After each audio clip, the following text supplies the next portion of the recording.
Bonjour Denis, merci d'être avec moi pour l'interview de Format 20 sur 20. Donc Denis Charvet, ancien rugbyman de Cahors au poste de centre, qui a joué au Stade Toulousain, donc ça c'est très bien. Au Racing Club de France aussi, Stade français, 3 fois champion de France. Équipe de France aussi, tournoi des 5 nations à l'époque, hein, le Grand Chelem en 87, victoire en 89-86 et finaliste de la Coupe du Monde aussi en 87. Et aujourd'hui, Denis, tu es consultant sur RMC. On te voit notamment au Super Moscato Show avec l'ami Vincent Moscato, Pierre Dorian, Dimeco, toute l'équipe. Ouais, avec Stéphane Brun aussi. Stéphane Et Brun aussi. Adrien, ouais. Adrien, ouais. Aussi. Bon, l'actualité aujourd'hui, Denis.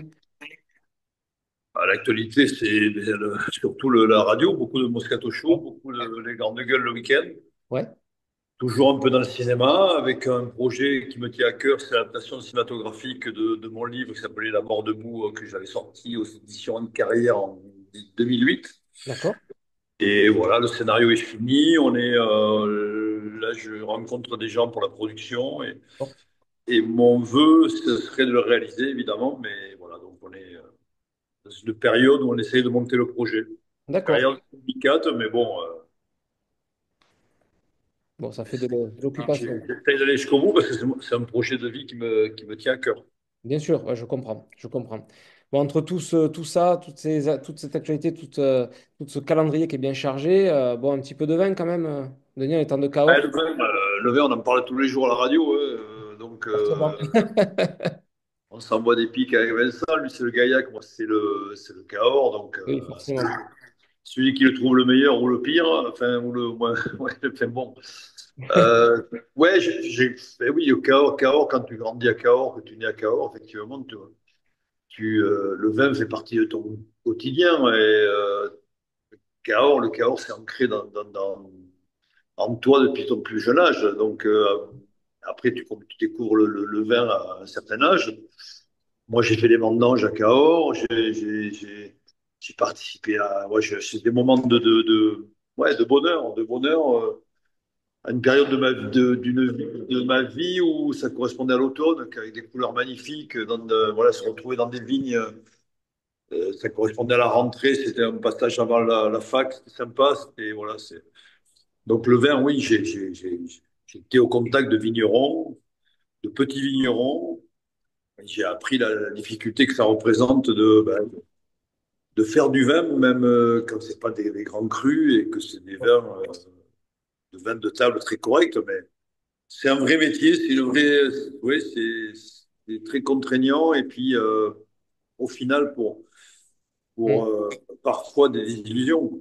Ouais, complètement. Qui te tombe dessus au dernier moment, souvent, alors que tu as passé l'année. Oui, par le temps, par le gel, même pas partout, quoi. On connaît un petit peu Sûr.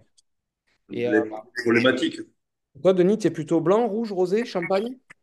Est-ce que tu préfères? Le rosé l'été, mais je suis rouge, ouais. Le blanc, j'ai arrêté parce que c'est un peu compliqué le blanc par rapport à l'acide. Ouais. C'est un alcool qui quand même, bon, j'ai une fois la goutte, donc j'ai pas envie de la revoir. Champagne, oui. Et puis, vin rouge, oui, vin rouge. Bon. Et bon, tu as un vin, toi, alors, tu as un vin en particulier que tu adores, alors, hormis Cahors, hein, ça peut être du Cahors aussi, mais est-ce que tu as vraiment un vin, toi, un péché mignon Voilà, en ce moment, je suis très Bourgogne. Je suis plutôt du Saint-Georges, D'accord? euh, Saint-Joseph. Plutôt Bourgogne, ouais. Et descendre un Ouais, petit je suis peu sur la... très attiré par le Bourgogne. Je trouve que voilà, aujourd'hui, je suis plus du Bourgogne, mais après, tu as des vins de Loire qui sont très appréciables. Tu as des côtes du Rhône, côtes rôties. Hmm. Voilà. Bon, le Bordeaux, c'est différent. Bordeaux, je sais pas que je m'en suis lassé, mais c'est une période où ouais, j'en bois moins. Je suis moins, moins attiré, on va dire. Alors, Bordeaux reste le Bordeaux, hein. Attention, il ne faut pas dire n'importe quoi, surtout quand tu bois les bonnes bouteilles. Tu n'es jamais déçu hein, par un Bordeaux, un très bon Bordeaux. Donc, mais le Bourgogne, je trouve que c'est plus aérien, quoi. C'est moins fort. Tu peux en Ouais, boire davantage. tu penses que tu as les goûts qui ont changé en avançant dans le temps, depuis que tu étais plus jeune, est-ce que tes goûts, tu sens qu'ils ont changé? Ouais, il change, oui, et j'ai voulu. La preuve, c'est que moi, le Bourgogne, au départ, je n'étais pas très connaisseur du Bourgogne. J'ai appris à le connaître. J'ai commandé des bouteilles. Je suis allé voir un petit peu. un petit peu ouais, me renseigner sur le cépage, sur le terroir. Donc, oui, il y a eu une attirance instantanée, quoi, avec le Bourgogne. Et petit à petit, ben, maintenant, bah, ouais, Mm. c'est plus mon envie j'ai plus envie de Bourgogne que de Bordeaux aujourd'hui. Après, ça peut évoluer, rechanger. Hier soir, j'étais dans un restaurant, j'ai pris un Pessac, donc voilà, ça n'empêche pas de boire de temps en temps des Bordeaux, et notamment c'était un bon Bordeaux, très correct. Ça dépend du moment, en fait, et de ce que tu vas Oui, c'est mettre pas en du avant. moment. Quand je vais à Cahors, moi, je suis très ami avec Alain-Dominique Perrin, qui a la Grisette. Oui. La Grisette, j'adore le pigeonnier. Le pigeonnier, qui est un vin qui est pas donné, qui est Mm. cher. Mais le pigeonnier, c'est des vins qui sont très, il y a beaucoup de tanins. C'est très, comment dire, Puissant. fruité, Ouais, ouais. puissant. Et puis on voit bien que parfois c'est des vins qui font 14 degrés, quoi. Mais le pigeonnier, j'adore, mais tu peux pas en boire des quantités astronomiques, voilà. Ça monte vite. Comment dire, il faut l'apprécier à sa juste valeur, voilà. Mais c'est des vins qui m'attirent aussi.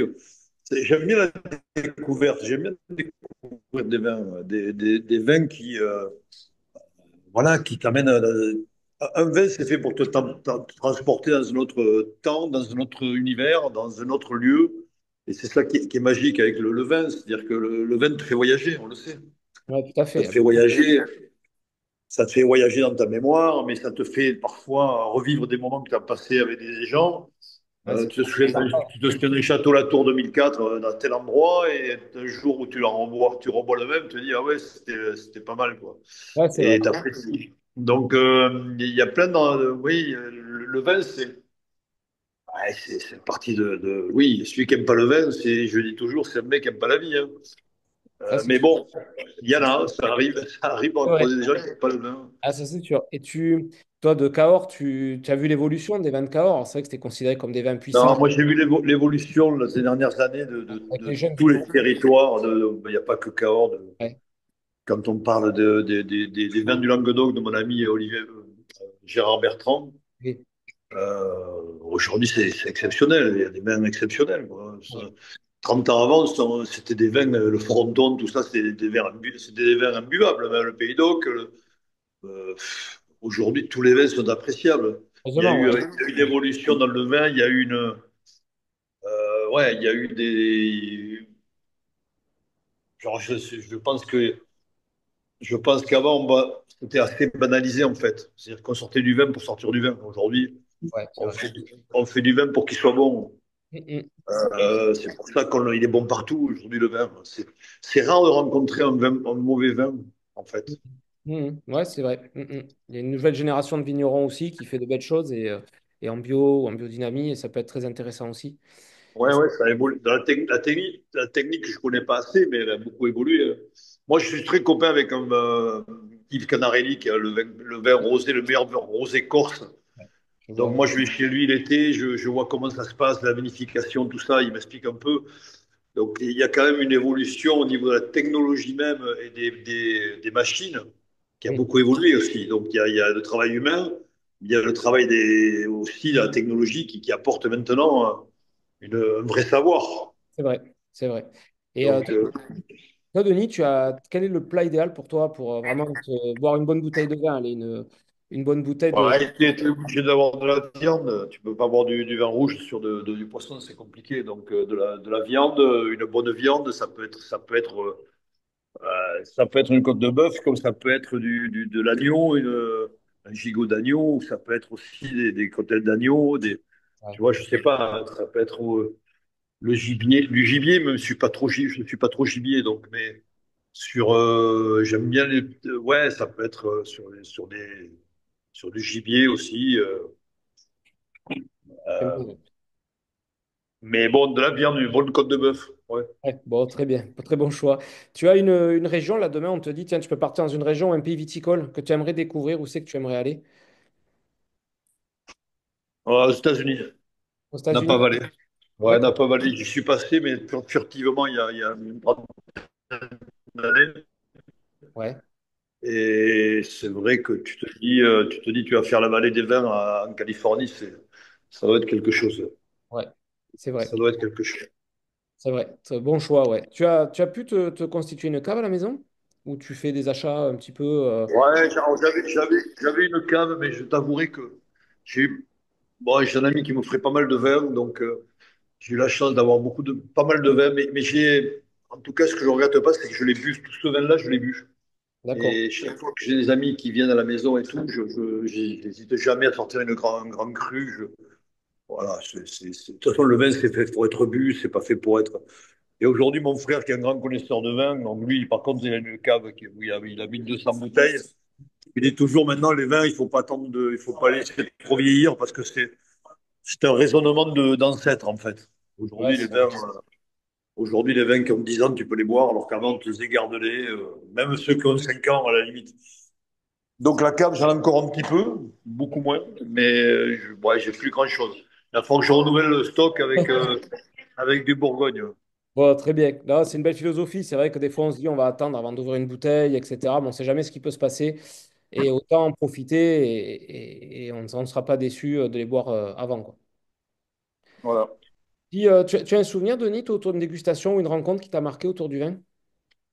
Boris Dio, alors Boris Dio qui est un féru de vin, il a une très belle cave au Pilat, mais c'est un copain, et lui, il nous fait des trucs à l'aveugle, Oh, des apéros à l'aveugle, des dégustations à l'aveugle, ce qu'on appelle dégustation à l'aveugle. ouais, Et puis voilà, et puis c'est un vrai plaisir. On le fait chaque été, là, l'été dernier encore. Et voilà, ouais, c'est. J'en ai entendu c'est parler, génial. Maliam était là, ouais, qui m'en a parlé.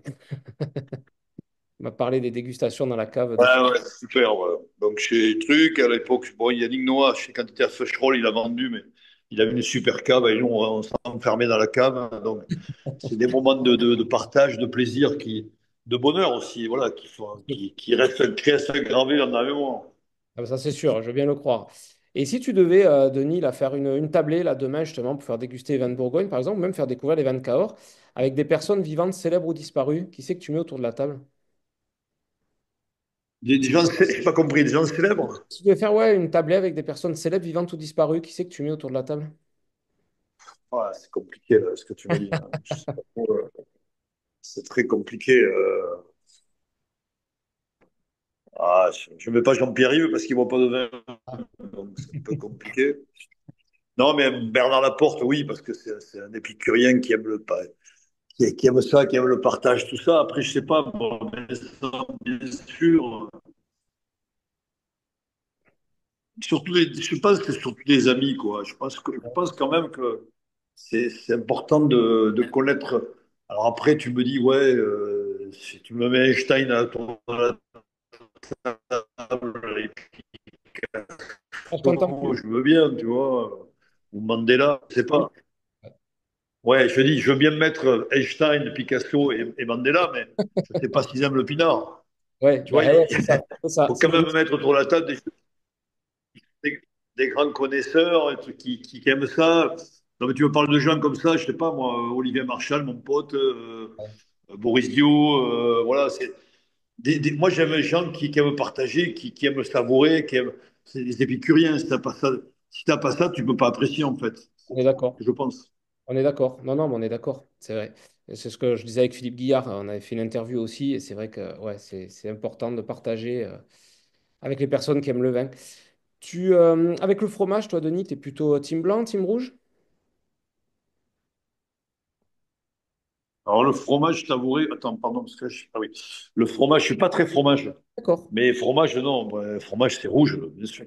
Reste Ouais, sur le rouge. D'accord. ouais, Bon, ouais. Je suis pas, j'en mange un peu, mais oui, si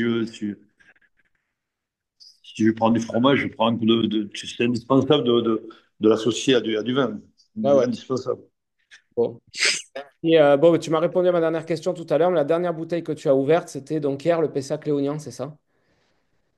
Ouais, mais très correct, quoi, mais pas un grand cru, mais celui qu'on a ouvert il y a 2, 3 jours. Attends, c'était quand? C'était une nuit Saint-Georges, premier grand cru. C'était Ouais. pas mal. Ah, c'était avant le match, oui, samedi, avant le match de Bayonne. D'accord. J'étais invité par Thomas Lombard. Et c'était nuit Saint-Georges, premier grand cru Chevillon. Comment il s'appelle? qui est très bon, très bon. C'est une bouteille qui est assez chère, mais qui n'est pas donnée, mais c'était sublime. D'accord. Ouais, ben en plus, Thomas Lombard, c'est un connaisseur de vin, donc ça, il n'y a pas de souci. Ouais, ça, c'est sûr. On a pu en discuter. Ouais. Bon, ben merci Denis, en tout cas. Ben, Euh, avec grand plaisir. Écoute, te laisse pas faire quand même par l'équipe, là, parce qu'ils sont pas sympas avec toi quand même. Donc, non, te laisse pas faire. t'inquiète pas, je sais me défendre. Ouais, j'ai vu. C'est le jeu, tu sais, je laisse je leur laisse y croire. Bah, c'est ce qu'il faut. Dimeco, ça lui fait plaisir comme ça. Ouais, ouais, Dimeco, c'est une vieille chose maintenant. Donc, on lui pardonne.